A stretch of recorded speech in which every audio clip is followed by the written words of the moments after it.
चंदेरी रजतोत्सवच्या आजच्या या कार्यक्रमाला या ठिकाणी मंचावर उपस्थित विधान परिषदेचे माजी आमदार ज्यांनी आताच भाषण केलं ते आदरणीय चंद्रकांतजी रघुवंशी, मंचावर या ठिकाणी उपस्थित आदरणीय माजी मंत्री पद्माकर दादा वळवी, आदरणीय राजेंद्रजी गावित, आदरणीय अभिजित दादा पाटील, या ठिकाणी मंचावर उपस्थित आदरणीय समिताताई, आदरणीय मधु पाटील जी, आमचे काका आदरणीय निखिलजी, आमच्या काकू आणि या ठिकाणी उपस्थित या आजच्या या हर्ष चंदेरी या सोहळ्यासाठी उपस्थित सर्व या संस्थेवर प्रेम करणारे, या संस्थेशी डायरेक्टली इनडायरेक्टली जुळलेले सर्व ज्येष्ठ वडीलधारी माता बंधू भगिनी, आज या संस्थेला शिक्षण क्षेत्रात आणि बँकिंगमध्ये 25 वर्ष पूर्ण होते, त्याबद्दल मी आमच्या पूर्ण गावित परिवाराकडून आपल्या संस्थेला खूप खूप शुभेच्छा देते।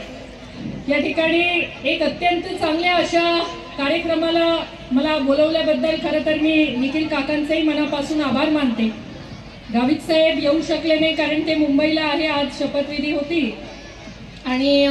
मला वडिलांनी सांगितले की बेटा या परिवाराशी आपले खूप जुने संबंध आहे, त्यामुळे तू तो कार्यक्रम अटेंड करूनच मुंबईला यायचं आणि त्यामुळे खास आपल्या कार्यक्रमासाठीच मला साहेबांनी इथे थांबायला सांगितलं होतं। उद्या सकाळी मी पण मुंबईला जाणार आहे। या ठिकाणी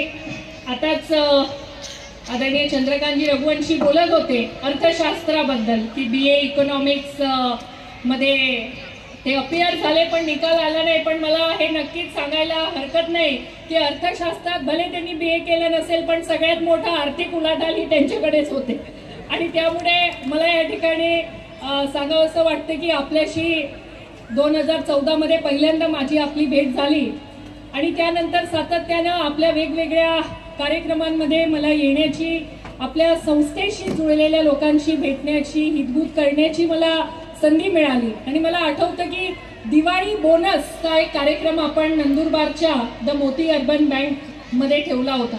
आणि तिथे गेल्यानंतर मी पाहिलं एका साईडला सगळे मिक्सर आणि बरेचसे असे इक्विपमेंट्स ठेवले होते आणि मला असं विचार आला की एखादी बँक बोनस मध्ये काय देत असेल तर काहीतरी थोडंफार बोनस एखादा आपल्या शेअर होल्डरला देते, परंतु अत्यंत चांगल्या कंपनीचे असे मिक्सर ग्राइंडर त्या ठिकाणी ठेवलेले होते आणि ते पाहिल्यानंतर माझ्या मनातही विचार आला की मी पण तुमच्या बँकेत शेअर होल्डर बनून जाऊ की काय। इतक्या छान छान गिफ्ट्स आपण त्या ठिकाणी ठेवलेले होते आणि आज तर मला इतका आनंद वाटला की मी अनेक शाळेंच्या अॅन्युअल गॅदरिंग्समध्ये बक्षीस वितरण करण्यासाठी आमंत्रण मला मिळत असतं आणि त्या ठिकाणी गेले की एखादा टिफिन बॉक्स, वॉटर बॉटल किंवा कंपास बॉक्स, एखादी बॅग असं दिलं जातं, पण आपण आपल्या स्कूलमध्ये जे फर्स्ट सेकंड थर्ड आले त्यांना लॅपटॉप, त्याच्यानंतर टॅब्स, बायसिकल इतक्या मोठ्या प्रमाणात इतके छान छान असे गिफ्ट्स दिले की मी आताच पद्माकर दादांना सांगत होती की कधी परीक्षा घेतली आपल्याला माहित नव्हतं, नाही तर मी पण देऊन दिली असती। इतकं सुंदर असं आपल्या स्कूलचं असेल, बँकेचं असेल, फार सुंदर असं नियोजनबद्ध आपण काम करत आहात आणि त्यामुळे मला असं वाटतं की या दोन्ही क्षेत्रांमध्ये आपण अत्यंत यशस्वी झालेला आहात। मला या ठिकाणी मगाशी जो पहिला सत्कार या ठिकाणी झाला त्या दादांना मी विचारलं, म्हटलं दादा आपण या संस्थेशी केव्हापासून आपण जुळलेला आहात? त्यांनी 1977 मला म्हटलं। 1977 म्हणजे तेव्हा माझा जन्मही झालेला नव्हता, तेव्हापासूनचे आपल्या परिवार सोबत, आपल्या संस्थेसोबत जे लोक जुळले त्यांना इतक्या वर्षानंतरही आपण जो सन्मान या ठिकाणी केला त्यामधून नक्कीच आपल्या संस्थेशी जुळलेल्या लोकांसोबतचं जे एक पारिवारिक नातं आहे